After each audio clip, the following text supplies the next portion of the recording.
Yesus itu pernah mengatakan dirinya akan mati, kenapa kemudian dia mengatakan kepada Petrus sebagai iblis? Justru kepada Petrus dia katakan iblis. Kenapa? Ketika Yesus mengatakan, Ya, pengantar ini singkat para sahabat. Mantep TV sudah standby. Di like, di subscribe, di share sebanyak mungkin untuk supaya mencegah sahabat-sahabat kita di luar sana tidak terpengaruh terhadap pemurtadan. karena kan kalau dia tidak mati berarti kan tidak sebagaimana rencana Tuhan ya akan terjadi dengan Yesus yang akan mati. Makanya Yesus katakan kepada Petrus, nyala kau iblis. Karena Petrus gak setuju kalau Yesus itu mati. Karena dia berpikir kalau ke sana Yesus akan Iya. Nah, itu pikiran manusia kan, Yesus akan mati. Kalau pikirannya Petrus, Yesus akan mati, dia keberatan. Makanya dia tarik Yesus, jangan ngomong begitu Yesus. Iya. Tapi kan di ayat setelahnya, itu di pikiran Allah dikatakan. Coba dibaca perikop itu. Iya, Waktu Yesus Petrus katakan nyala kau iblis, Petrus ternyata mengatakan, itu di pikiran.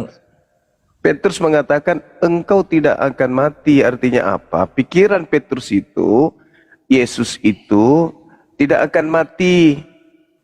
Sebab kalau dia ke sana dia pasti mati. Makanya dia ditarik ke samping supaya dia tidak ke sono.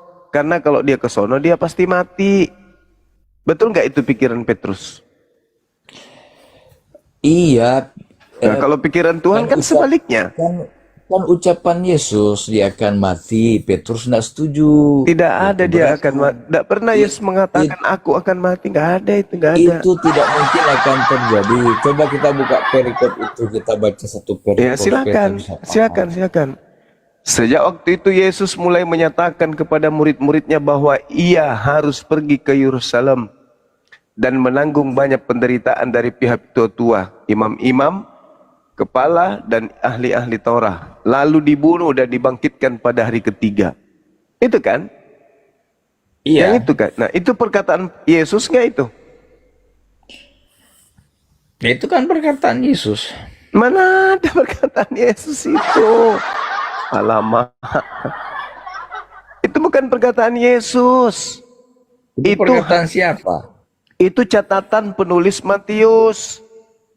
Bukan perkataan Yesus itu. Alamak. Ya udah. Ya, nggak bisa dong. Kan yang harus dipercayakan kesaksian Yesusnya, bukan kesaksian orang luar Yesus. Karena Yesus sendiri mengatakan, jikalau aku bersaksi. Matius kan menulis apa yang dikatakan Yesus. Mana ada Yesus berkata begitu? Jangan ditambah-tambahin. Nggak ada Yesus mengatakan itu.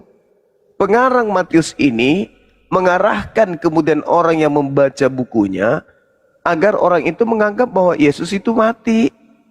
Sedangkan Yesus menceritakan dirinya sendiri, enyahlah iblis, engkau satu batu sandungan bagiku, sebab engkau bukan memikirkan apa yang dipikirkan oleh Tuhan, melainkan apa yang dipikirkan manusia. Nah, pikiran Petrus di situ Yesus akan mati kalau ke sono. Sebaliknya, pikiran Tuhan tidak begitu. Meskipun Yesus ke sono, tidak akan pernah bisa mereka membunuhnya. Itu pikiran Tuhan. Jadi, kamu Petrus nggak usah takut. Ini sudah direncanakan Tuhan. Bukan begitu dia maknanya akan menyelamatkan kalau baca perikopnya semua. Nah, sekarang begini, Saudara John. Apakah pikiran Coba Petrus... dibuka ayatnya dan dibaca langsung satu aja di perikop. kesimpulannya. Apakah pikiran Petrus dan pikiran Tuhan sama, selaras? Kalau pikiran Tuhan akan terjadi di dalam diri Yesus, dia akan mati. Kalau pikiran Petrus, itu pikiran Petrus. Petrus keberatan. Itu pikiran Petrus. Salah. Pikiran Petrus itu ada. Kutanya dulu. Coba dibaca ulang itu. Kutanya dulu. Kenapa Petrus menarik Yesus ke samping dan menegurnya? Kenapa? Supaya dia menegurnya karena Yesus mengatakan dia akan mengalami kematian. Tidak ada Yesus mengatakan itu. Aduh, pembohong ini. Jangan suka Enggak, membelokkan. cobalah baca Jangan perikopnya saudara di pikiran membelokkan Tuhan. hukum yang sudah jelas. Tidak ada Yesus mengatakan itu. Nggak ada. Nggak pernah Yesus berkata aku. Nggak pernah. Nggak pernah. Petrus itu menarik Yesus karena dalam pikiran Petrus itu ini orang pasti mati kalau dia ke sana. Itu pikiran Petrus. Makanya Yesus marah. Nyala iblis. Coba baiknya dibaca perikop itu. Ada yang punya Alkitab, saya ini jauh dari rumah ini.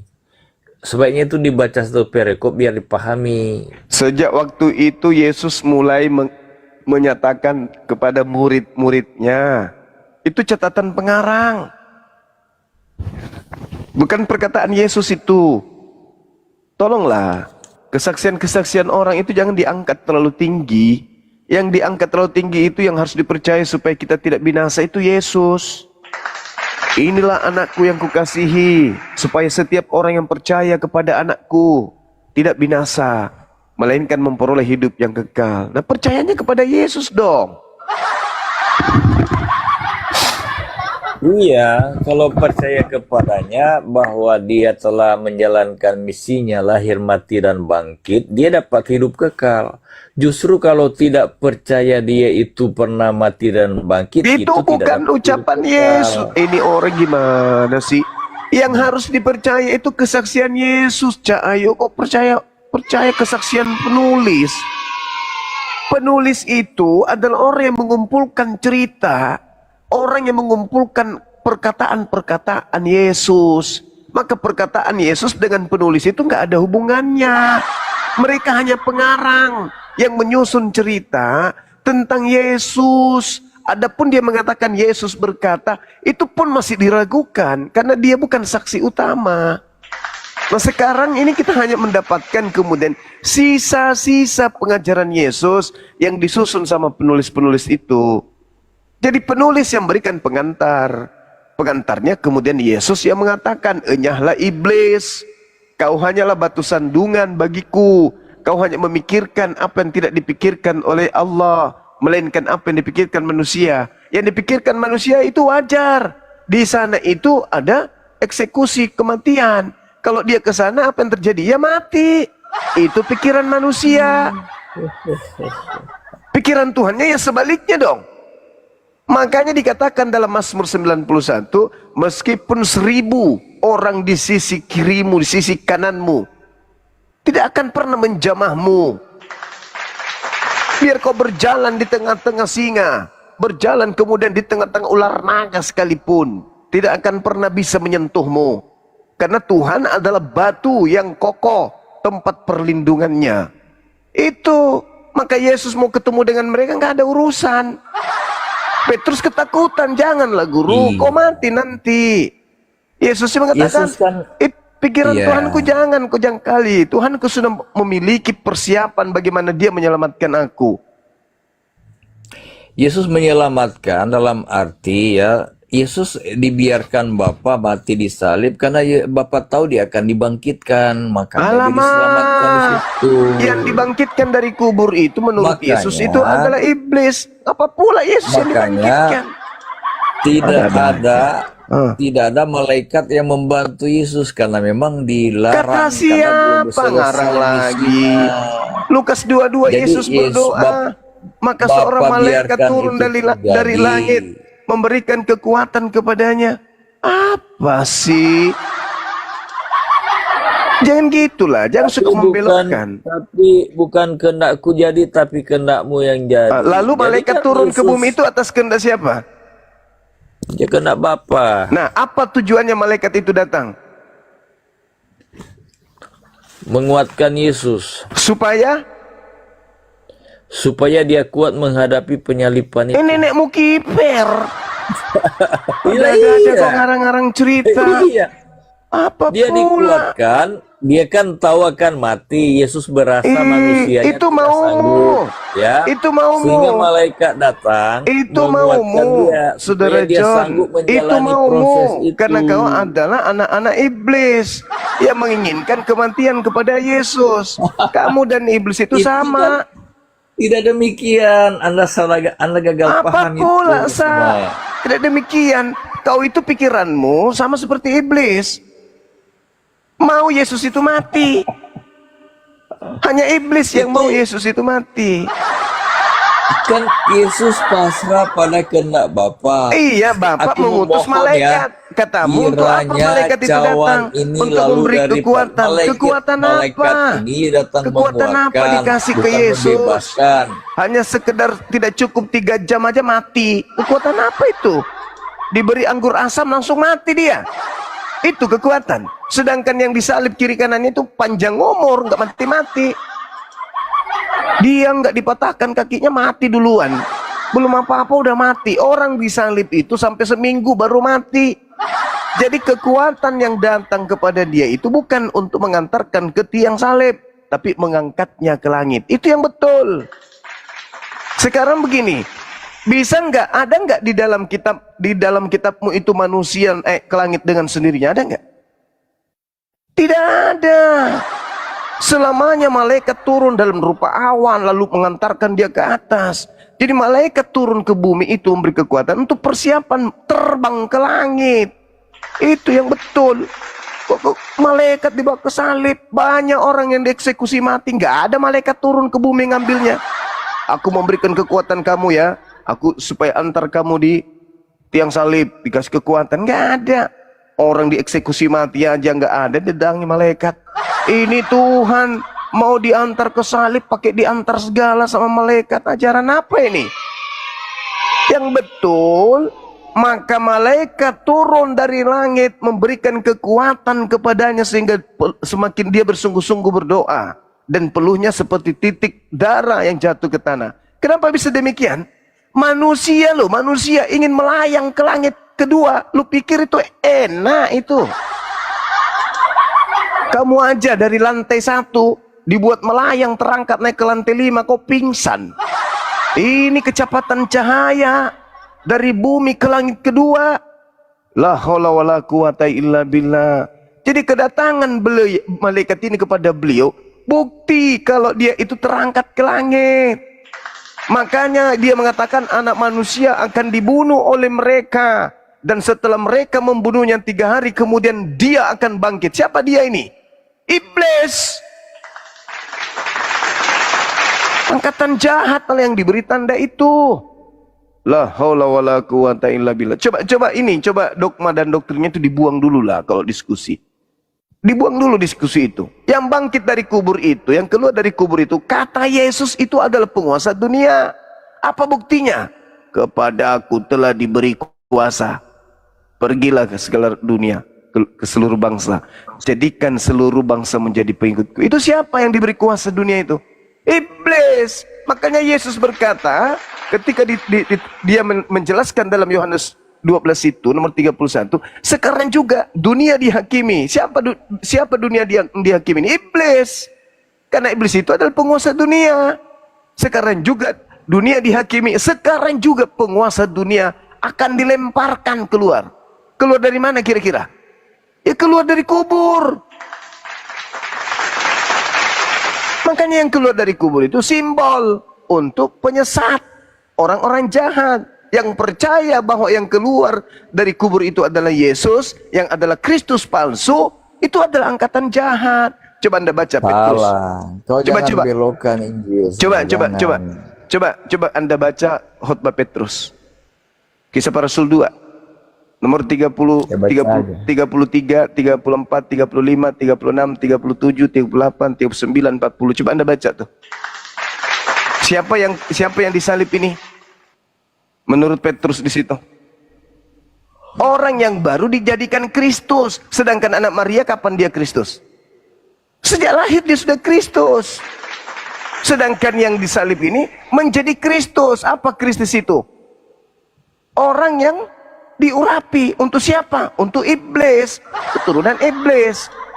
Makanya dikatakan orang-orang Israel harus tahu bahwa Yesus yang kau salibkan itu telah dijadikan menjadi Kristus dan Tuhan. Bagi siapa? Bagi penyalibnya dan konco-konconya. Maka penyalibnya berkata kepada Petrus apa? Apa yang harus kami lakukan? Apa kata Petrus? Nasihat Petrus kepada mereka? Bertobatlah, keluarlah kalian dari angkatan jahat ini. Itu makanya Coba Paulus. coba kau baca Lukas 12 bagian akhir itu, Yesus memberikan perumpamaan ya. Dan Lukas 12. ketika Lukas 16, dia Lukas memberikan 16. perumpamaan Hmm. tentang Lazarus yang di surga dan orang kaya yang di neraka. Dan Abraham katakan pada mereka ada kitab, ya, tidak usah suruh Lazarus turun. Dan di situ dikatakan bahwa sekalipun orang yang dibangkitkan datang kepada mereka, mereka tidak percaya. Jadi Yesus berbicara tentang dirinya, bahwa dia itu pernah mati dan dibangkitkan. Jadi inilah kamu. ketika dengar dulu, sabar Suma. Inilah kamu. Ketika Yesus juga ketemu Anda mengatakan bahwa saya pernah mati dan bangkit, Anda Nenekmu tidak akan kiper lah, percaya. itu karangan kau sendiri. Kubacakan kau sebuah dalil supaya kau sadar, saudara John. Jangan kau sesatkan orang. Kau baca Yeremia 30 nomor 9. Mereka akan mengabdi kepada Tuhan Elohim mereka dan kepada Daud raja mereka yang akan kubangkitkan, bagi mereka. Maksud lo, Daud pernah dibangkitkan gitu dari kematian. Itulah orang Kristen ketika berbicara kebangkitan, wah, yang ada dalam benak mereka itu apa? Tangan keluar dari kubur, tak nampak jari-jari, habis itu siku, habis itu lengan, habis itu kepala, habis itu leher, habis itu dada, keluar berjalan. Tuhan hadir di bumi. Itulah kau. Itu Kristen. Kebangkitan bagi Bani Israel itu adalah kejayaan dari keterpurukan. Kalau Anda memahami Lukas 16, akan datang orang yang kubangkit. Orang yang kubangkitkan itu memang Yesus. Tapi bukan bangkit dari kubur. John. Dari dulu gini aja terus kau kerjamu penyesatan terus. Kalau itu yang kau maknai kebangkitan, berarti Daud juga bangkit dari kubur dong. Mereka akan mengabdi kepada Elohim dan kepada Daud, raja mereka, yang akan kubangkitkan bagi mereka. Wah, Daud dari kubur dibangkitkan. Kabur kau kan? Daud itu benar-benar raja. Dia benar-benar Mesias. Itu fakta real, absolut seperti itu. Lalu kemudian dikatakan akan kubangkitkan. Ya, Daud mati, harus bangkit dong, sesuai dengan maunya John Pokmoro. Jangan kayak gitulah. 2026 ini kita harus mencerdaskan anak bangsa. Jujur kita mengurai kebenaran itu. Percuma lagi menyederhanakan, merevisi supaya kalian itu gampang menerima apa yang tertulis di situ. Meskipun tujuannya ada sih. Tapi paling tidak pendekatan bahasa Indonesia kok susah untuk kalian pahami. Orang dibangkitkan dari keterpurukan, dibangkitkan dari pingsan, dibangkitkan dari kehancuran, dibangkitkan dari kebinasaan. Tergantung konteks. Tidak kebangkitan ini mulu-mulu keluar dari kubur. Jangan kayak gitulah. Jangan kayak gitu. Anda boleh beragama dengan doktrin dan dogma, tapi tidak semua Kristen mau. Tidak semua Kristen mau. Orang-orang Kristen juga mau juga selamat. Ada di antara mereka juga yang penasaran. Ini kok perpuluhan mulu-mulu, perpuluhan mulu-mulu. Kapan belajar Bibelnya? Kapan? Ada juga orang Kristen yang mau belajar. Jadi jangan disesatkan. Inilah yang Al-Quran saya katakan, bahwasanya sebagian dari anak keturunan Adam itu berlaku sebagai penyesat.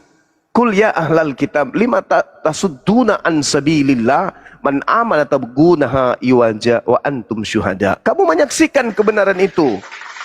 Tertulis pakai bahasa Indonesia pun, tapi kamu selalu membengkokkan man amana tabgunaha iwaja. Kamu selalu ingin membengkokkan. Apa yang sudah lurus, apa yang sudah nyata, kau kaburkan, kau bengkokkan. Demi apa? Demi supaya kau membantu iblis di dalam menyesatkan anak keturunan Adam. Memang Yesus sudah menubuatkan kok, mereka para penjahat ini, orang-orang jahat ini akan memakai namaku. Dan mereka akan menyesatkan banyak orang. Inilah yang sedang kalian praktekkan. Kata Yesus, waspadalah kalian wahai orang-orang Yahudi. Wahai murid-muridku, akan datang banyak penyesat memakai namaku. Mereka akan menyesatkan banyak orang. Kalianlah ini, pakai nama Yesus, Yesus Tuhan, keluar dari kubur. Apa pula? Yesus anak binatang, anak domba. Apa pula? Nama Yesus dicatut untuk syahwat kalian, untuk nafsu kalian itu. Tidak boleh gitu. Ini 2026 kita mencerdaskan anak bangsa. Dudukkan perkara agama ini pada porsi yang sebenarnya. Jangan doktrin dan dogma. Kalau mau doktrin, percuma kali itu Anda. Punya, percuma. Percuma. Jadi belajar lagi. Ayo silakan, pasien selanjutnya. Silakan Tian atau Pendeta Ari. Ya, Ya, ya, bisa. Ya, ya. Ya. Terlalu panjang yang bilang Bang Zuma ini, jadi aku pun nggak tahu lagi mau respon, nggak ngerti lagi. Mungkin apa yang mau, apalah dari Bang Zuma, apa yang Kesaksian Apa aku yang harus Kristen bertanya? itu, kesaksian Kristen terhadap Yesus itu, kalau kesaksian Yesus yang mereka sebut di situ, yang Yesus yang mereka maksud itu adalah nama Maria, semua kesaksian kalian itu adalah dusta belaka. Tapi kalau kesaksian kalian terhadap Yesus yang adalah iblis, penyesat, yang memakai nama Yesus, saya katakan salut. Anda berhasil menyesatkan banyak orang. mungkin alasannya kenapa Anda tidak percaya kesaksian yang ditulis di Alkitab, kesaksian para murid? Kan tadi Saya sempat percaya memang- kepada kesaksian murid. Yang saya tidak percaya kesaksian Kristen. Bedakan itu. Kesaksian para murid menurut Yesus tertulis di dalam kitab saudara di Yohanes 17 nomor 8. Itu kesaksian murid. Apa kesaksian muridnya? Mereka semua muridku telah menerima firman yang aku berikan kepadanya dan mereka semua percaya. Apa kepercayaannya? Aku adalah rasul utusan Tuhan. Saya percaya itu. Itu saya percaya. Ya. Kesaksian muridnya. Baik, kita mulai dari situ, bahwa rasul dari Tuhan. Apakah rasul ini maksudnya adalah tertuju bahwa hanya manusia ciptaan? Enggak ada rasul, itu utusan. Utusan Yesus Iya, itu itu bukan rasul. maksudnya utusan ini memberikan ide apa tertuju kepada hanya ciptaan, karena ini peran. Utusan kan bukan berarti dia bisa manusia, dia bisa malaikat, dia bisa juga, karena dalam kekristenan firman itu Ya Kristen, kan ku bilang tadi samamu, tidak ada yang bisa dipercaya dari kesaksian kekristenan itu. Nggak usah kau pakai Itu itu. yang ditulis. Sekarang kesaksian yang benar adalah kesaksian Yesus. Bukan Kristen. Kristen ini siapa rupanya? Kristen ini hanya memanfaatkan nama Yesus untuk mengajak orang lain percaya kepada ajaran Kristen yang dari Roma Yunani itu. Kesaksian Yesus itu tidak sesuai dengan kesaksian kalian. Beda. Iya, jadi apa yang disaksikan oleh murid, walaupun itu Anda tidak mempercayai. Atau gimana sih? Kesaksian murid itu apa? Yesus itu rasul. Alamak. Iya, rasul. Nah, udah titik. Iya, Kesaksian makanya Kristen, Yesus itu Tuhan. Kan timpang. Makanya saya bilang tadi, kalau Yesus bilang aku rasul utusan, ini maksudnya apakah menunjukkan bahwa dia ciptaan atau bukan? Ciptaan dong.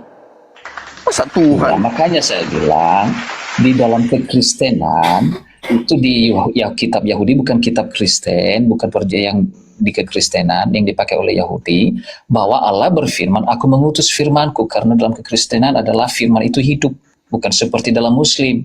Mungkin firman adalah benda mati. Atau Al-Quran benda hidup. Saudara, Enggak. baca Jadi kisah biar para kita apa rasul juga. satu. Soalnya saya bilang, dalam Saudara, kekristenan firman saudara. itu hidup. Nih, tak Apakah ajarin. dalam Muslim Saya kalimat ajarin. Allah itu benda mati? Saya ajarin.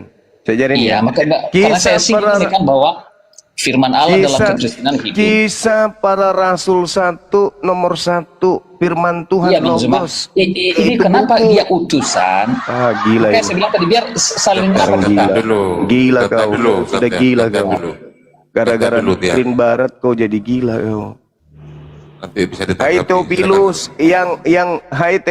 Teopilus, Dalam bukuku yang pertama, buku di situ bahasa Ibrani Yunaninya apa? Logos, firman. Logos yang dimaksud di situ firman, buku. Buku itu hidup rupanya. Kau nyindir-nyindir buku, firman, kalam. Hah? Kau belajar di mana kau tuh? Kesaksianmu itu kesaksian bohongan semua. Kata Firman dalam bahasa Yohanes Yunaninya di apa? bukunya, makanya Bang Zuma, apa yang kami tuliskan adalah apa yang kami raba, yang kami lihat tentang firman hidup.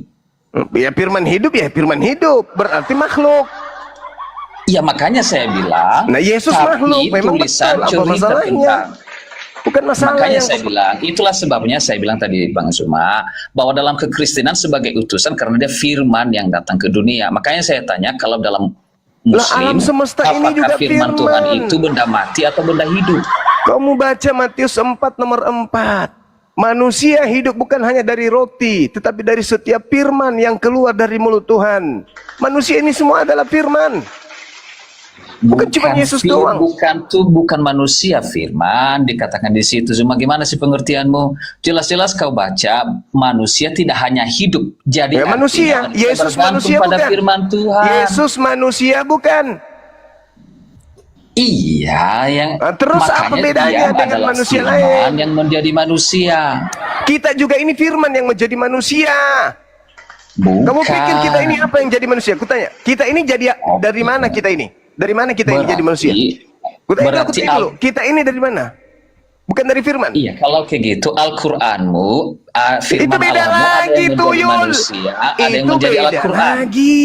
Itu Lah, beda lagi. Kalau Anda Al-Quran itu, berstandar. Iya, saya mau tanya sama kamu. Apakah firman Allahmu menjadi manusia dan ada yang menjadi Al-Quran? Kisah para Rasul 1 nomor 1. Yezuma jawab dulu, firman Tuhanmu itu bisa menjadi manusia, kamu seperti dalam Kristen kau bilang tadi, dan bisa juga menjadi Al-Quran. Innama amruhu idza arada syai'an ayyakula lahu kun fayakun. Segala sesuatu itu berasal dari firman.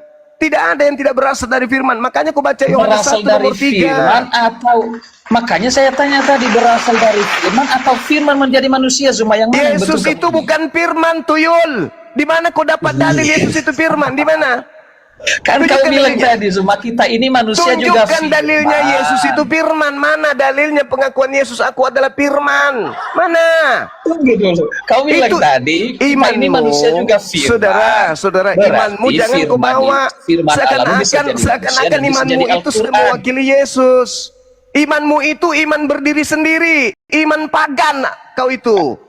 Pagan. Santai aja lah. Kita harus luruskan, kamu yang bilang kita ini manusia juga firman. Bukan saya Berarti yang bilang. firman Allahmu bisa jadi manusia. Itu bukan bisa saya jadi yang Al-Quran. bilang. Itu bukan saya yang ngomong. Itu pengakuan Yesus. Matius 4 nomor 4. Kan saya bilang tadi samamu, cuma Udah, pengertian yang dimaksud manusia hidup dari firman. Kau bilang kita juga semua manusia Saudara, firman. sebelum saya maki kau turun. Udah bodoh, sombong, tolol, dongok. Hanya kau bisa melilit lidahmu itu, bisamu melilit-lilit lidah gitu. Ya kau so intelek gitu, tapi isinya kosong. Kalau kau berbicara firman dalam tataran logos, buku juga disebut logos. Kau baca Kisah Para Rasul 1 nomor 1. Dengarkan saudara Kristen, kalau Bang Suma berbicara, apa yang terlontar dari mulutnya itu bisa dipertanggungjawabkan, pasti ilmu. Catat itu. Saya bukan bicara kosong. Saya ini orang belajar. Yang keluar dari mulut saya itu pasti ilmu. Dan itu sangat bermanfaat bagi keselamatan kalian. Yesus Anda katakan firman, buku juga disebut firman. Kalau Anda mengatakan firman itu bersama-sama dengan Tuhan, firman di situ logos, asal kau tahu. Bukan rema, tapi logos. Nah, sedangkan Kisah Para Rasul 1 nomor 1, kitab yang diberikan Lukas kepada Theophilus juga disebut logos. Tolong. Kalau Anda berdiskusi dengan saya, kedepankan akal. Jangan bawa doktrin. Jangan kus pantat kalian.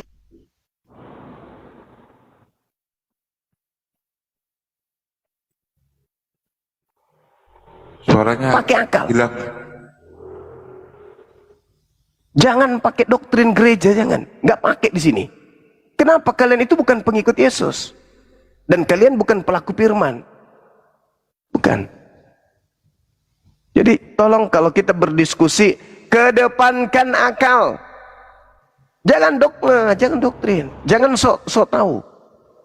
Tak ada kesaksian kalian itu yang betul. Kesaksian kalian itu semuanya tipu-tipu. Kalian tipu-tipu itu. Hari ini kalian mengatakan Yesus itu utusan. Tengok hari Minggu.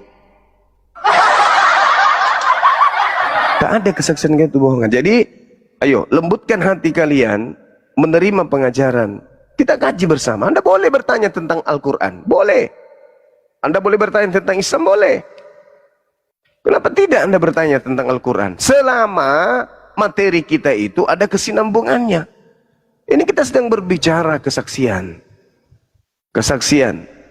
Bagaimana kesaksian Yesus menurut Yesus? Kesaksian murid Yesus menurut gurunya Yesus berdasarkan pengakuan Yesus itu sendiri. Kalian ngomong entah kesaksian entah apa-apanya kalian bilang. Yesus adalah gembala sekaligus domba. Apa itu? Gimana ceritanya tuh? Yesus buka kandang kambing. Habis itu Yesus yang bunyi kambing di dalam gitu maksudnya. Aneh. Ditanya mana Yesus mengaku sebagai anak domba? Gak bisa kasih dalil. Ngarang aja terus kan. Ya sekali lagi saya katakan saudara, kalau kita berdiskusi, kedepankan ilmu. Ilmu itu yang harus dikedepankan. Kenapa? Kita di sini diskusi disaksikan banyak orang, bukan cuma berdua kita. Dan yang nyimak diskusi ini bukan hanya orang-orang ece-ece, kalangan atas pun menyimak.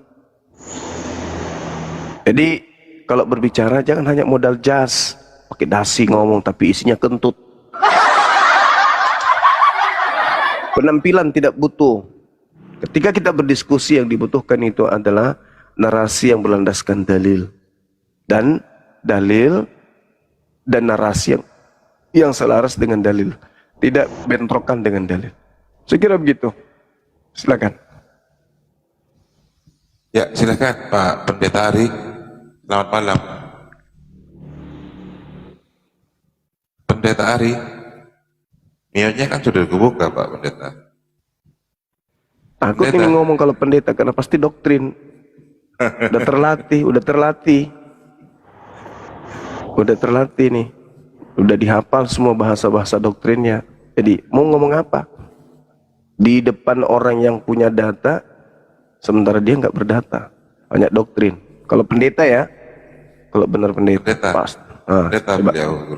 Nah, coba angkat bicara, saudaraku Ari. Silakan, Pendeta Ari. Yesus menurut Yesus berdasarkan lisan pendeta, kita dengarkan coba. Kayak blender pasti ngomong dia mutar-mutar.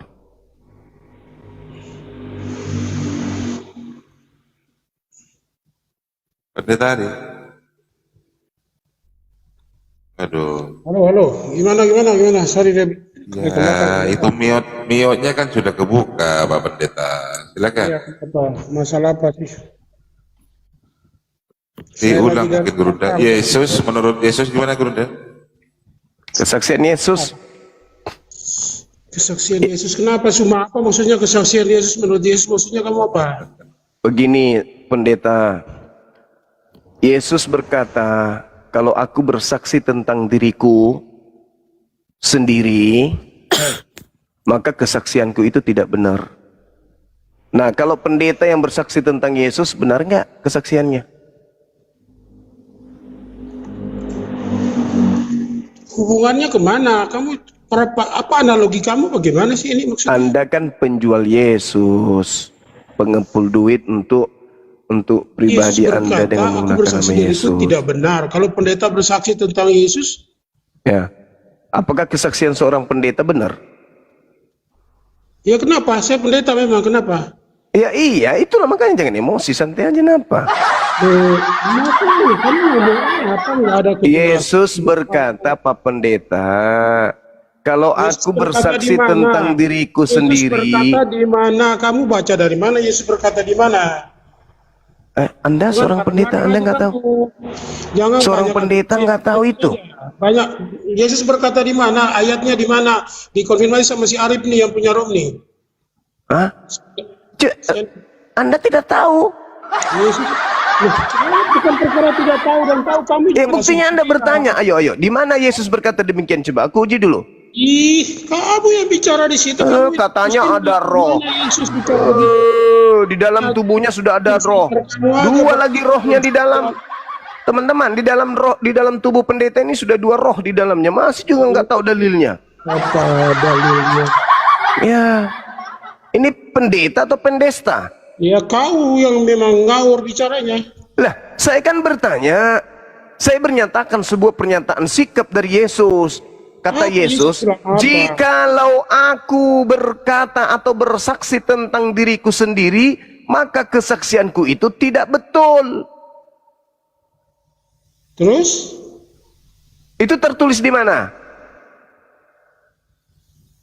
Kamu yang bicara, kamu yang Pandit, pendeta. Tengoklah ini wahai jemaat-jemaat. Tengok ini pendetamu tuh. Kalau di depan mimbar, di depan kalian nggak ada saya di depannya. Wah, berapi-api. Sampai kupingnya keluar asap dia bercerita depan kalian tuh di gereja. Tapi di depan saya lihat lontong sayur ku buat. Kamu bicara begitu harus dilanjutkan. Yesus bicara seperti itu Ya itu tertulis di mana? Loh, kamu yang menarikkan. Loh, kok kamu itu kan tertulis di Bible. Jadi selama ini kau pungut perpuluhan itu nggak ada yang kau tahu dari Bible itu. Hubungannya dengan perpuluhan kemana? Yesus bicara begitu. Ya kamu nggak tahu Bible. Kau ngaku pendeta, mengaku gembala. Kamu nggak tahu Biblemu sendiri. Gimana itu? Bukan sepotong begitu. Itu satu data. Itu bukan sepotong. Itu satu data itu. Ada kelanjutannya. Apa pula kelanjutannya? Cuman satu data di dalam Bible yang mengatakan ucapan Yesus seperti itu. Jika aku bersaksi tentang diriku sendiri, maka kesaksianku itu tidaklah benar, tidaklah betul. Itu tertulis di mana? Ada kelanjutannya. Kau yang jawab ditulis. Saya tidak tanya apa kelanjutannya ada atau tidak ada. Yang saya tanya itu tertulis di mana? Itu ditulis dalam Injil Yohanes, itu jelas. Ada Yohanes berapa? Yohanes berapa? Biar kulihat. Saya tidak menghafal, yang penting ada dalam Injil Yohanes dan itu ada kelanjutannya. Dan itu ada Masalah generasi. Kalau perpuluhan tertulis di mana? Kalau perpuluhan? Itu ada kelanjutannya dalam Injil Kalau Yohanes. Jelas perpuluhan tertulis di kitab mana? Ayat berapa? Dalam Injil Yohanes ada, dalam Matius, Markus, Lukas juga ada seperti itu. Enggak ada, cuman di dalam Yohanes. Aduh. Makanya saya bilang tadi kan di dalam Yohanes seperti itu. Anda mengatakan bahwa di Markus, Lukas juga ada. Aduh, gimana ini? Tadi pertama dalam Injil Yohanes jelas ada itu, tapi itu ada kelanjutannya, udah sepot. Saudara, kalau data-data tentang perpuluhan Anda hafal? Ngapain? Enggak usah disangki-sangki gitu, kutipan apa ada di situ. Kalau perpuluhan hafal dalilnya? Kan bicara perpuluhan, dosa bicara perpuluhan kelanjutan, ada kelanjutannya. Ya, Oke, maaf Pak Pendeta, saya cuma intermezzo aja, cuma cek ombak apakah Anda ini betul-betul gembala atau Anda hanya gembala. Enggak usah basa-basi kau mulut bego. Di depan jemaat Anda hebat, depan saya jangan pernah berharap bisa lolos Pak Pendeta. Saya enggak ada urusan sama kau siapa? Kau ada. Yang penting saya kenyang kan gitu, ya kan? Tahu siapa yang penting dompet tebal kan gitu. Ngapain? Enggak ada di bawah. Enggak urus, yang penting jemaat bisa dihipnotis perpuluhan tiap bulan, ya kan ya? Masalah generasi. Ayo saudara pendeta, mari biar saya bimbing lagi. Di dalam Yohanes 5 nomor 31. Wah, Bang Zuma. Saya harusnya menjadi pendeta di gereja, bukan Anda. Karena Anda nggak tahu Bible. Yohanes 5 nomor 31, Yesus bersaksi tentang dirinya. Jikalau aku bersaksi tentang diriku sendiri, maka kesaksianku itu tidak benar. Nah, pertanyaannya, kalau Yesus bersaksi tentang Yesus sendiri dan kesaksiannya itu tidak benar, bagaimana kalau pendeta ini bersaksi tentang Yesus? Benar tidak? Apa hubungannya kau bicara seperti itu? Iya, supaya jemaat ini ngerti, sadar, supaya tidak ke gereja lagi menyerahkan persembahan. Itu bicara seperti itu, kau urusan apa? Lah, karena kesaksian Anda itu tidak betul.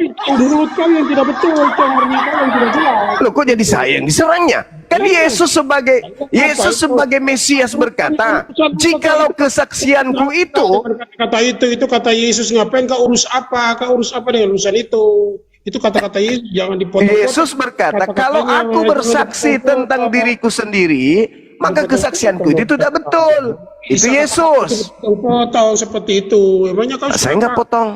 Saya nggak potong. Itu ada kelanjutannya. Kelanjutannya Iya gimana? memang betul. Kelanjutan. Tapi kelanjutannya Anda bisa baca di 37-nya. Nggak tahu yang baca Bapaklah itu. yang bersaksi.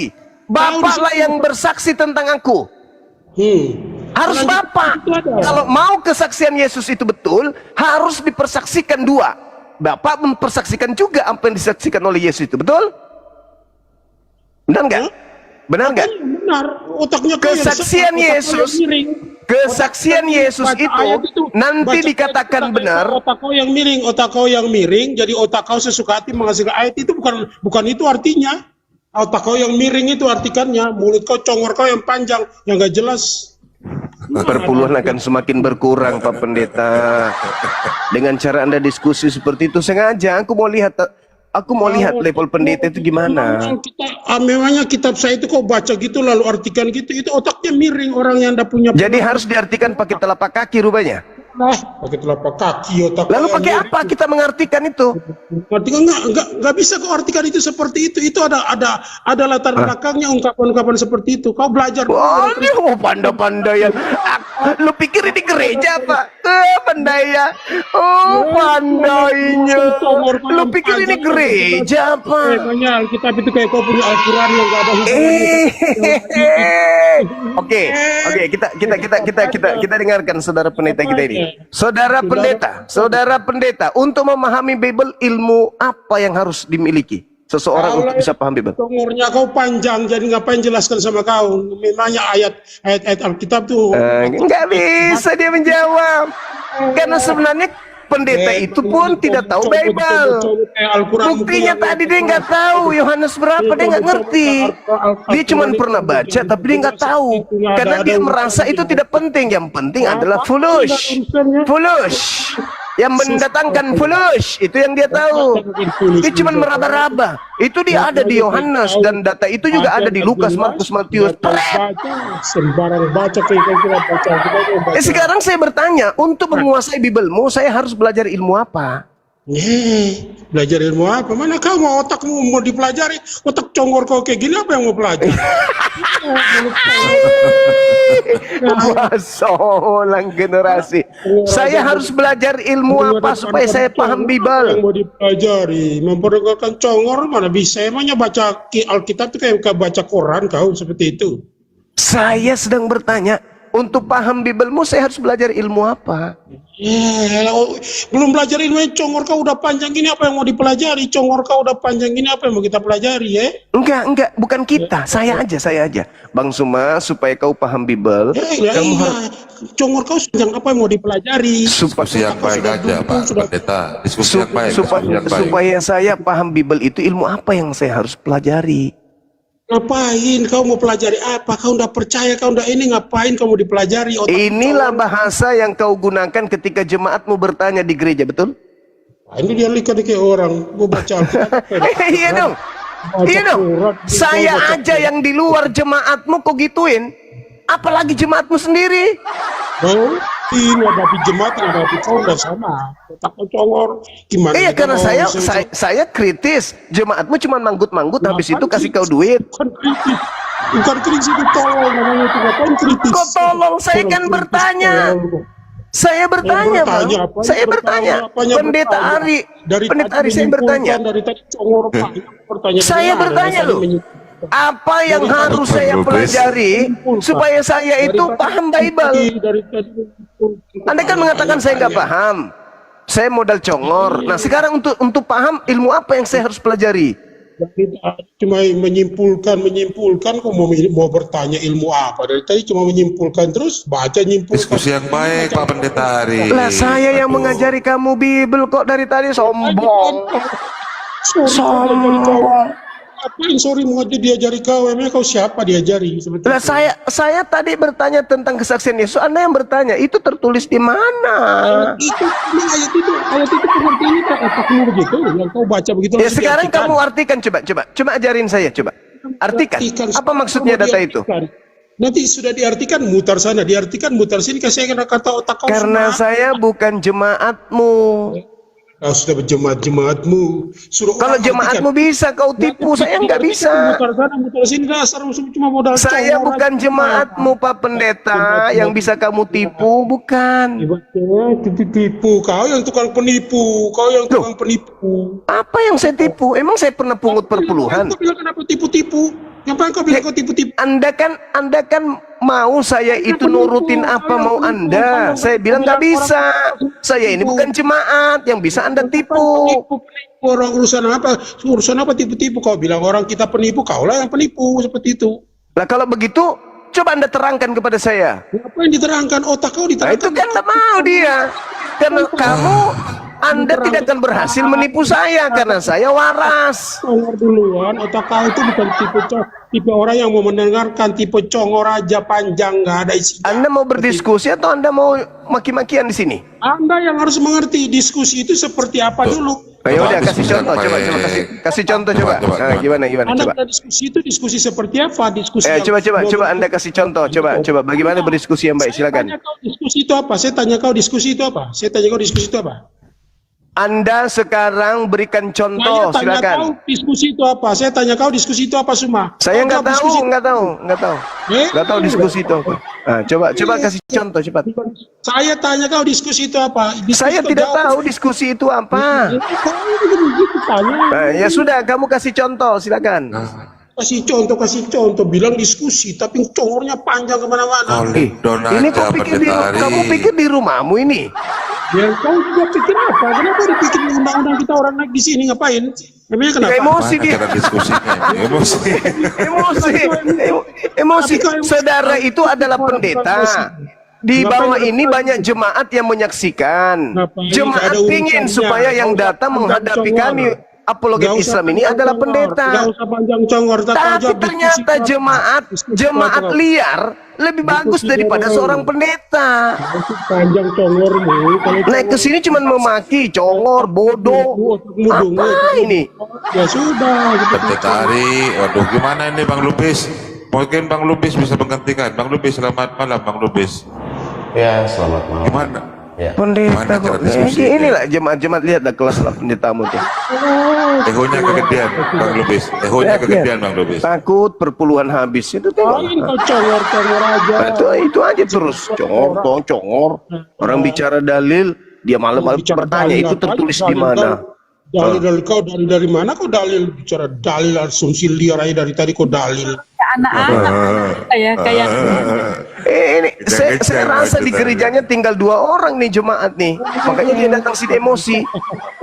Ngapain emosi sama kau? Nggak ada arti. Gimana emosi masih sama- kencang? Nggak ada arti Ekonya, emosi sama Bang kau. Arif. Sudah. Ini apa ada ini? Apa artinya bicara diskusi? kayak anak kecil. Pendeta kayak anak kecil. Marah-marah, jemaatnya sudah banyak syahadat, marah dia. Satu room sama saya anak kecil. Kayak anak TK kalian satu room nih. Bilang diskusi. Aduh. Ya. Ya ampun. Emosi dia. Disuruh dia yang menjelaskan tidak Ngapain mau. emosi sama kau? Nggak ada arti emosi sama Disuruh kau. baca dalilnya tidak mau. Ngapain? Panjang kalau kau bilang diskusi, saya tanya diskusi apa artinya dulu kau jawab. Saya nggak tahu. Bang Lubis, gimana ini Bang Lubis? Ini pernah diserang Bang Lubis ini kemarin ini. Bang Juma bisa saya bicara sama Pak Ari bentar? Boleh, silakan Bang. Coba dinasihati dia supaya dia jangan konsentrasinya ke perpuluhan mulu. Lihat diri lu tangannya yang panjang. Tunggu aja asumsi liar aja. Gantian pendetari. Ini Bang Lubis mau bicara. Cara menutupi kelemahan itu gitu, marah-marah. Itu keadaannya. Bukan diskusinya mana itu Bang Lubis, Pak Pendetari. Saran Silakan Bang Lubis, saya apa ada yang mau dua ini sampaikan? tip Bang Joma. Kalau menutupi kemaluan itu pakai celana. Andi cerewet kau diam situ saudara. Masuk langganan. Silakan Bang Lubis, saya kasih Iya. kesempatan Bang Lubis. Bang Ya, Ari silakan. begini, Bang Ari Pak. Bang Ari kan seorang pendeta nih. Waduh. Jadi lakukan aja, saya rasa apa yang harusnya pendeta lakukan, karena kan banyak yang dibawa mendengar. Pintar Begitu. abang ini. Jadi jangan abang melakukannya untuk Bang Juma saja. Kalau untuk Bang Juma jelas dia menentang, kan itu sih masalahnya. Jadi dia nggak terima pasti. Tetapi abang cukup melakukannya untuk orang yang di bawah. Kan banyak nih yang kita mungkin banyak juga umat Kristen juga di bawah gitu. Lakukan saja gitu. Makanya kita nggak boleh menghujat, nggak boleh menyerang pribadi. Kita harus buat contoh juga kepada jemaat yang di bawah. Begitu Bang Ari, saya rasa. Jadi tanggung jawab kita itu beritakan aja kebenaran itu menurut versinya abang seperti apa. Jadi jangan ini begini, jangan konsepnya untuk mengalahkan Bang Juma atau mempermalukan Bang Juma, itu nggak bisa. Kalau nanti ke sana itu pasti lari nanti kebenaran itu. Apalagi abang dalam situasi emosi gitu ya.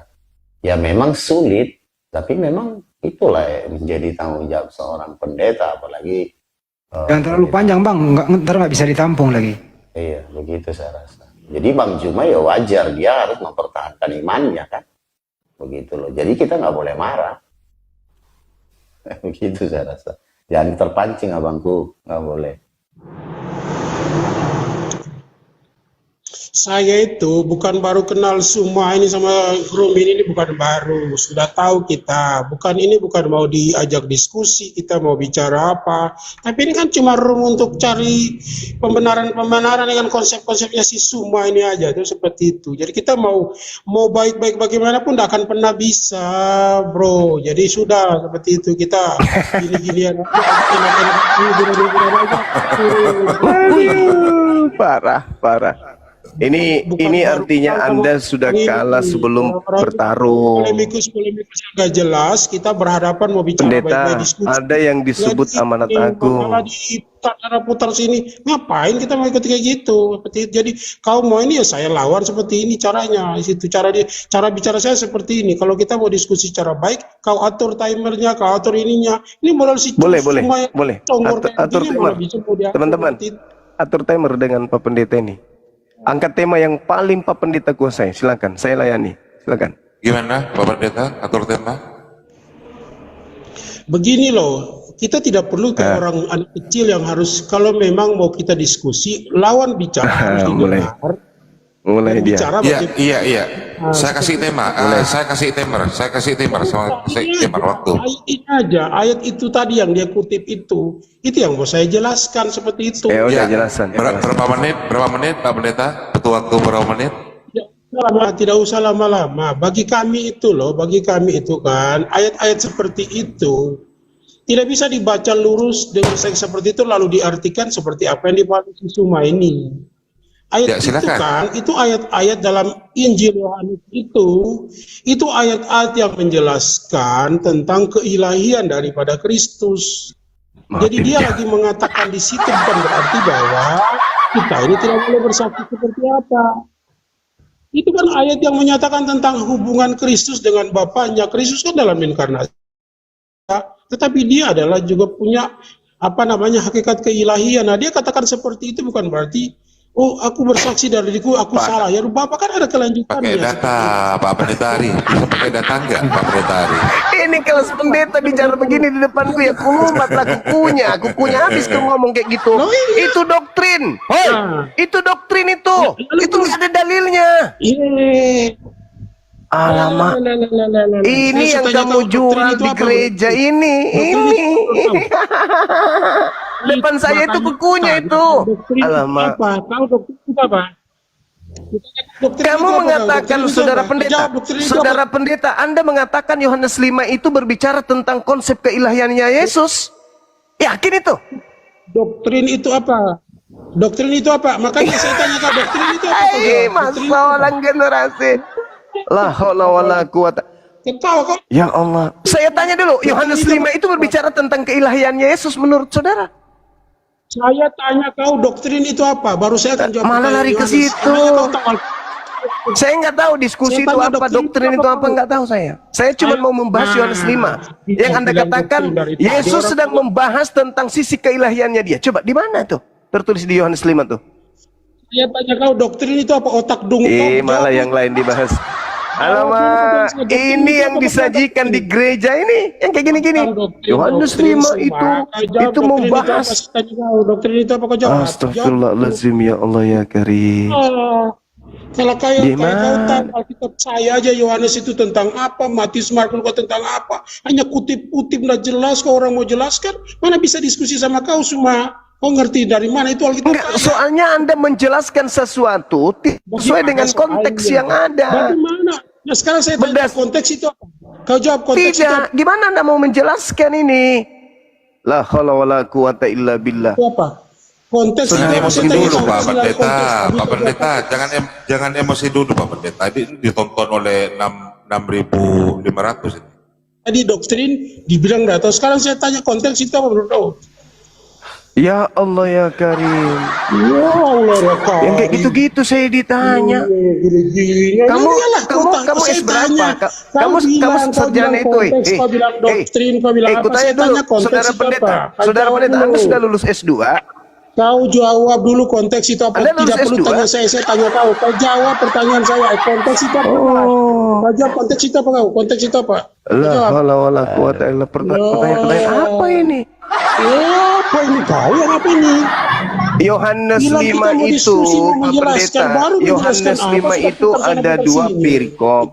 Yang pertama berbicara mengenai penyembuhan, yang kedua berbicara tentang kesaksian Yesus tentang dirinya sendiri. Nah, ini saya bantu. Kalau kita berbicara data berbasis ilmiah, data Yohanes 5 dari data 19 sampai kepada nomor terakhir 47, itu tidak ada berbicara tentang sisi keilahian Yesus. Kalau ada, saya turun sekarang nih dari Komal ini. Tunjukkan 19 sampai 47 ada nggak Yesus bicara mengenai keilahian yang berdasar kepada kesaksian dirinya? Tunjukkan ke saya. Silakan. Silakan Pak Pendeta. Kau buka ayat itu lalu kau biar saya tahu di situ. Kau buka Yohanes berapa ya? Yohanes 5 itu kau buka. Buka di situ kau semua. Saya enggak punya. Ya, saya sudah buka. Udah ada di dalam otakku. Nggak perlu saya tidak nggak perlu punya seperti device. Anda. Saya HP-nya cuma satu. Kau buka di situ Yohanes 5 kau buka. Kau baca. Seperti itu. Saya sudah buka. Anda mau nomor berapa? Mana saya mau baca mana bisa saya mau baca. Mana bisa saya kelihatan di sini. Seperti itu. Walah, pendeta kelasnya kayak gini. Kasih langsung aja Yohanes 5:30. Saudara, trik-trik kayak begitu itu nggak berlaku bagi saya. Saya ini juga sekolah. Saya ini psikologi. Asal Anda tahu. Saya ini belajar dalam psikologi pendidikan saya.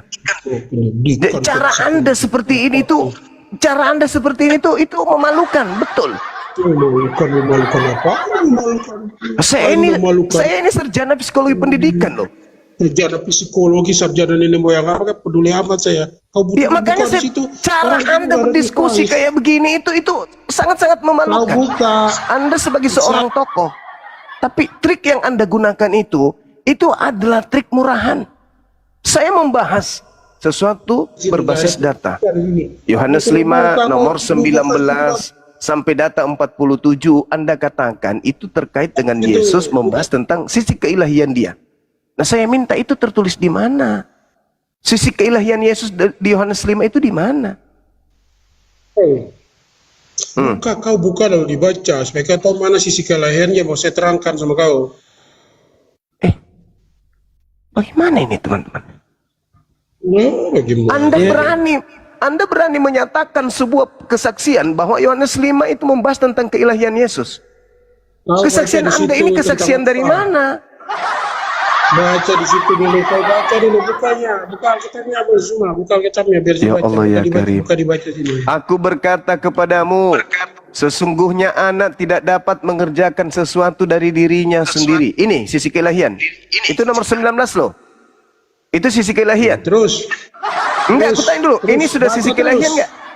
Baca terus. Sebab Jangan Bapa dipotong. mengasihi anak dan Bapa Jangan menunjukkan dipotong. kepadanya Mana? segala sesuatu yang dikerjakannya Mana? sendiri.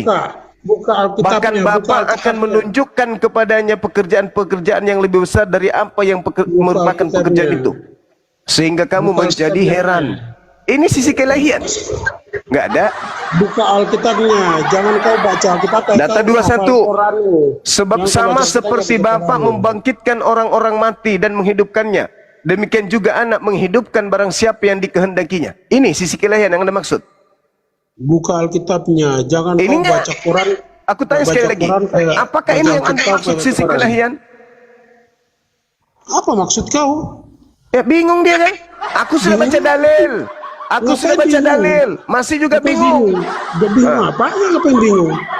Data selanjutnya nomor 23. Supaya semua orang yang menghormati anak sama seperti mereka menghormati Bapa. Barang siapa tidak menghormati anak, ia juga tidak menghormati Bapa yang mengutus dia. Yesus diutus. Ini keilahian. Itu maksud Bapa, ini keilahian. Pak, Bantah Pak Pendeta Ari. nomor Oke, 24 kita lanjut. Aku Yesus berkata kepadamu, sesungguhnya barang siapa mendengar perkataanku dan percaya kepada Dia yang mengutus aku, ia mempunyai hidup yang kekal dan tidak turut dihukum, sebab ia sudah pindah dari alam maut ke dalam hidup. Ini sisi keilahian. Belum. Kita baca lagi. Data nomor 25. Aku berkata kepadamu, sesungguhnya saatnya akan tiba dan sudah tiba, bahwa orang-orang mati akan mendengar suara anak Tuhan, dan mereka yang mendengarnya akan hidup. Ini sisi keilahian. Oh, rupanya belum. Kita baca lagi. Sebab sama seperti Bapa mempunyai hidup dalam dirinya sendiri, demikian juga diberikannya anak mempunyai hidup dalam dirinya sendiri. Ini sisi keilahian. Diberikan hidup supaya dia hidup. Ini sisi keilahian. Oh, belum. Nomor 27. Dan Dia telah memberikan kuasa kepadanya untuk menghakimi, karena Ia adalah anak manusia. Ini sisi keilahian. Oh, Yang ini belum. Kita lanjut kalau begitu. Sekarang kita masuk sampai data 28. Janganlah kamu heran akan hal itu, sebab saatnya akan tiba bahwa semua orang yang ada dalam kuburan akan mendengarkan suaranya. Ini sisi keilahian. Belum.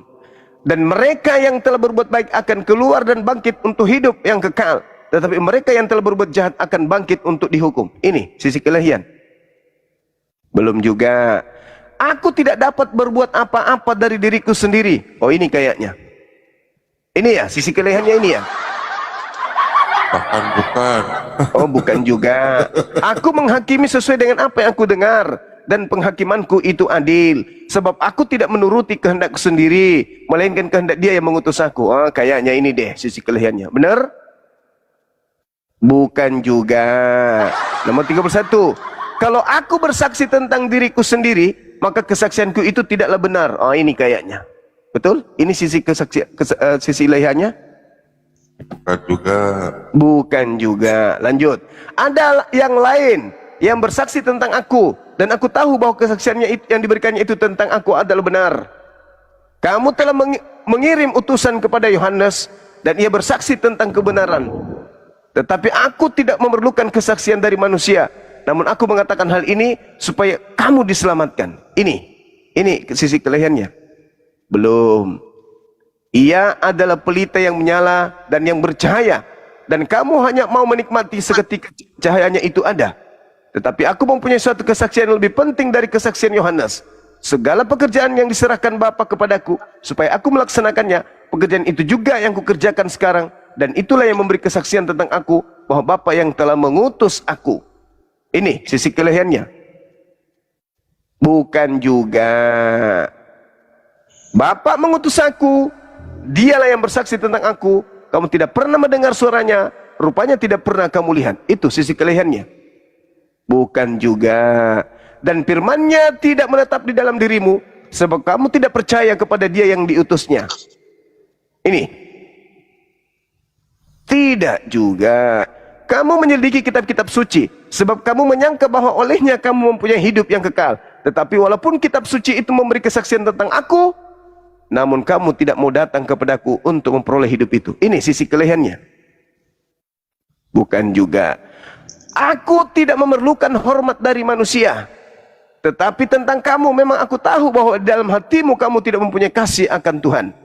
Aku datang dalam nama Bapakku, dan kamu tidak menerima aku. Jika orang lain datang atas namanya sendiri, kamu akan menerima dia. Ini sisi kelebihannya. Bukan juga. Bagaimanakah kamu dapat percaya? Kamu yang menerima hormat seorang dari yang lain, yang tidak mencari hormat yang datang dari Elohim yang Esa. Ini sisi kelebihannya. Bukan juga. Jangan kamu menyangka bahwa aku mendakwa kamu di hadapan Bapa. Yang akan mendakwa kamu di hadapan Bapa adalah Musa, yaitu Musa yang kepadanya kamu menaruh pengharapanmu. Ini sisi kelebihannya. Bukan juga. Sebab jikalau kamu percaya kepada Musa, tentu kamu akan percaya juga kepadaku, sebab ia telah menulis tentang aku. Ini bukan juga. Tinggal satu data. Kayaknya ini yang terakhir berarti. Tetapi jikalau kamu tidak percaya akan apa yang ditulisnya, bagaimanakah kamu akan percaya akan apa yang kukatakan? Nah, mana sisi kelebihannya? Saya sudah baca semua ini. Terangkan melalui ilmu Pak Pendeta yang tinggi, setinggi-tingginya, dia bisa menjelaskan sisi kelebihan Yesus di Yohanes 5:19 sampai 47. Yang kita manusia biasa, yang bukan jemaatnya, tidak menemukan sedikit pun sisi kelebihan selain dia sebagai manusia, utusan Tuhannya. Nah, kita berikan kesempatan ini kepada Pak Pendeta 2,5 tahun untuk menjelaskan sisi keilahian Yesus yang sebenarnya tidak ada tapi cuma kalah-kalah. Silakan Pak Pendeta. Tepuk tangan untuk pendeta kita, Ari Retru Tau Ubun. Silakan. Semua diam. Kita simak dulu penjelasan dari seorang pendeta yang hebat sekali ya, dan dalam tubuhnya ada roh bertanduk 7 bermata 7. Waktu dan tempat disilahkan. Gimana mau ngomong anak orang, dia lagi pingsan. Silakan saudaraku Pak Pendeta. Saya sudah mencoba untuk memberikan pengertian, tapi saya nggak sanggup untuk membuat Anda bisa mengerti. Silakan. Saya diam. Saya ingin tahu disiplin ilmu apa yang Anda punya sehingga Anda bisa melilit lidah Anda di pohon kelapa sampai di puncak atas dengan akar-akarnya, sehingga orang jemaat Anda bisa Anda katakan Yohanes 5 ini membahas tentang sisi kelebihan Yesus. Silakan. Silakan Bang. Saya diam sambil renang. Lanjut.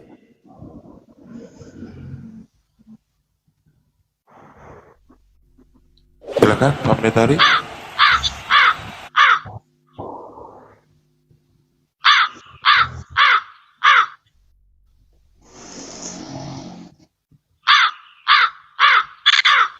Mana Halo, pendeta? halo. Silakan. Halo, gimana?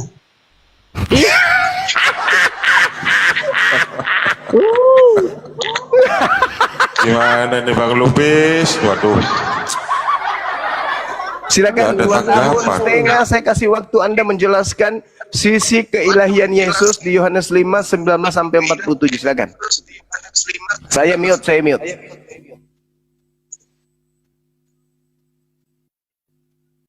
Yohanes pasal 5 ini kan topiknya kesaksian Yesus tentang dirinya, ya, kesaksian Yesus tentang dirinya, seperti itu, ya. Nah, kalau baca ayat-ayat itu ya diartikan menurut ukuran kalian, ukuran kaum semua, itu kan lebih menjelaskan sisi kemanusiaan.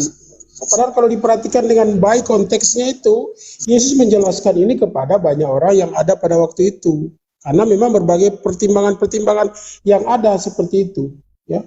Jadi Yesus menjelaskan ini ada kata utusan, ada kata apa segala macam yang menjelaskan tentang sisi daripada Kristus ini adalah sekaligus ilahi, sekaligus manusia.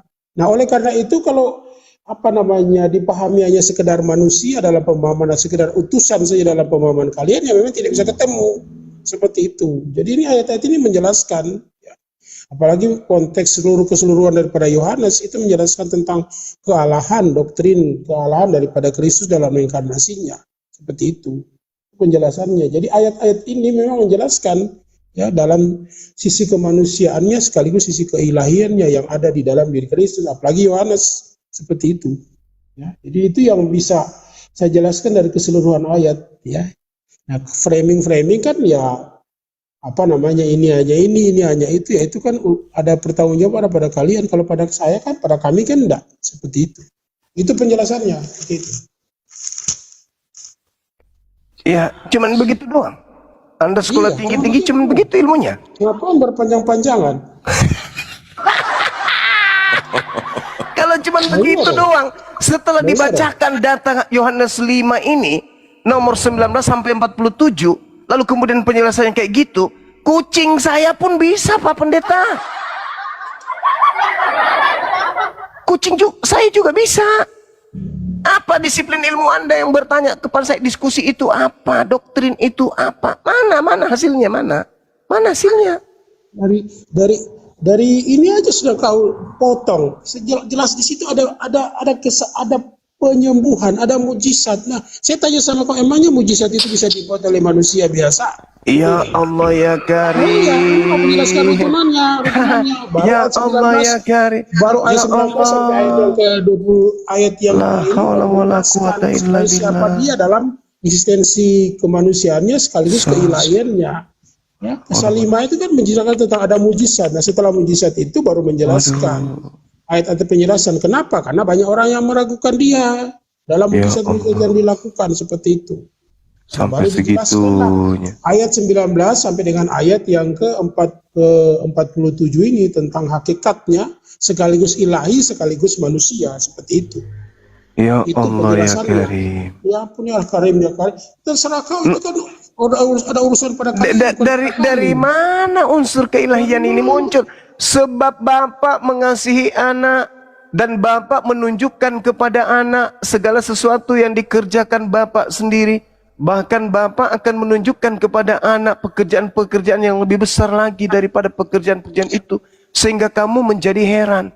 Sebab sama seperti Bapa membangkitkan orang mati dan menghidupkannya, demikian juga anak menghidupkan barang siapa yang dikehendakinya. Bapa tidak menghakimi siapapun, melainkan telah menyerahkan penghakiman itu kepada anak, supaya kamu menghormati anak sama seperti mereka menghormati Bapa. Barang siapa tidak menghormati anak, ia tidak menghormati Bapa yang mengutus dia. Sisi keilahiannya mana, Pak? Di situ yang mana? Mana sisi keilahiannya? Saya sudah bilang tadi, dia itu kan lagi berbicara dalam konsepsi dia sebagai utusan. Utusan itu kan bukan berbicara dia utusan seperti yang kalian pahami, seperti itu. Ya, dia diberikan otoritas itu menunjukkan bahwa dia itu adalah firman di dalam diri Bapa itu sendiri yang ada keilahiannya. Kalau dia tidak ada keilahiannya, mana bisa dia melakukan mujizat itu? Kan dia diberi. Nah, Kan dia diberi. ya, dia diberi bagaimana? Orang dia sendiri firman di dalam diri Bapa yang melakukan. Jelas-jelas tertulis dia diberi kok. Bagaimana doktrin dihantam dengan data? Bagaimana bisa dia diberi seperti itu? Dia diberi dalam hakikat kemanusiaan, tapi dalam hakikat keilahian dia adalah firman yang setara dengan Bapa, seperti itu. Di mana itu Yesus akui dia setara dengan Bapa? Oh iya, jelas loh, itu jelas ke Yohanes 1 pasal 1. Jelas. Yohanes 1 ayat 1 sampai 3 itu jelas. Kesaksian Yesusnya, Pak, itu kan udah dibantah sama Yesus. Ada kesaksianku yang lebih penting dari kesaksian Yohanes, kan gugur. Mana ayatnya? Mana ayatnya dibantah? Mana ayatnya? Mana ayatnya dibantah? Nomor 36-nya itu loh yang mengatakan itu. Aku mempunyai suatu kesaksian yang lebih penting dari kesaksian Yohanes, yaitu segala pekerjaan yang diserahkan Bapa kepadaku supaya aku melaksanakannya. Pekerjaan itulah yang kukerjakan sekarang, dan itulah yang memberi kesaksian tentang aku bahwa aku utusan Bapa. La haula wala quwata illa billah. Kesaksian Yohanes 1 itu gugur. Ada kesaksianku yang lebih penting dari kesaksian Yohanes itu, bahwa segala pekerjaan yang kulakukan, pekerjaan itu yang kulakukan sekarang, dan pekerjaan itu yang bersaksi bahwa Bapa lah yang telah mengutus aku. Iya kan? Aku nggak sekolah pendeta, aku lebih paham Bible daripada ente. Paham apa? Ini congor kau yang panjang. Itu kan menghina lagi kan? Menghina. Bapak mengutus, Anda membawa Bapak mengutus aku, jadi aku lebih kecil, Bapak lebih besar. Itu congor kau aja yang panjang, karena kau tidak mengerti. Yesus itu berbicara seperti itu dalam hakikat dia sebagai manusia. Tetapi dalam hakikat keilahian, dia itu setara dengan Bapa. Jangan congor panjang kau. Namanya utusan. Saudara, Anda membawa kesaksian Yohanes. Saya membawa kesaksian Yesus. Ya, utusan-utusan. Kesaksian Yohanes itu tidak penting, tidak kalah penting, Abang.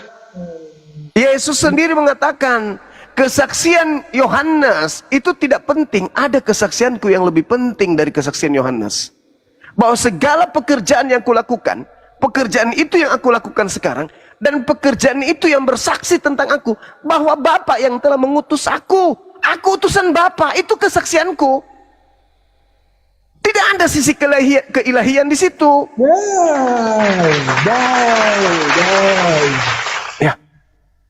Bapak mengutus Apa yang aku kerjakan memang saudaraku, sudah dari tadi saudara. kan sudah saya bilang, dengar dulu kau dengar. Sudah saya bilang Bapak itu mengutus, memang mengutus, tapi utusan yang dimaksud itu bukan kayak pemahaman kalian. Utusan yang dimaksud itu kan pemahaman kalian seperti nabi-nabi, seperti rasul.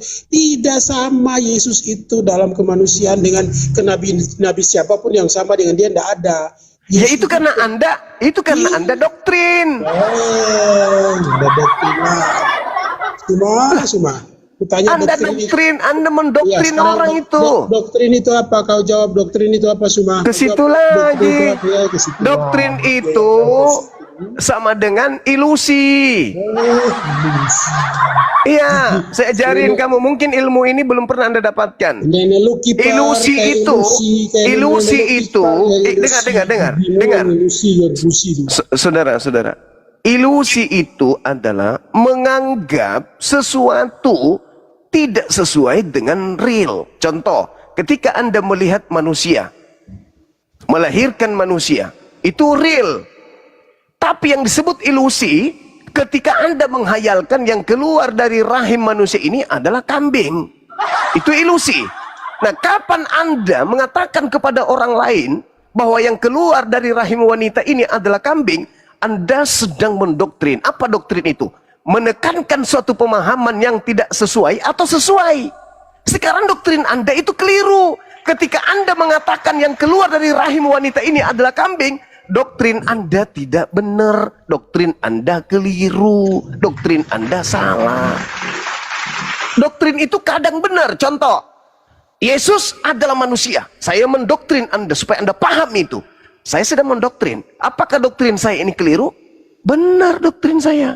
Tapi ketika Anda mengatakan Yesus itu adalah kambing atau domba atau Tuhan, maka doktrin Anda itu sesat. Itulah yang disebut ilusi.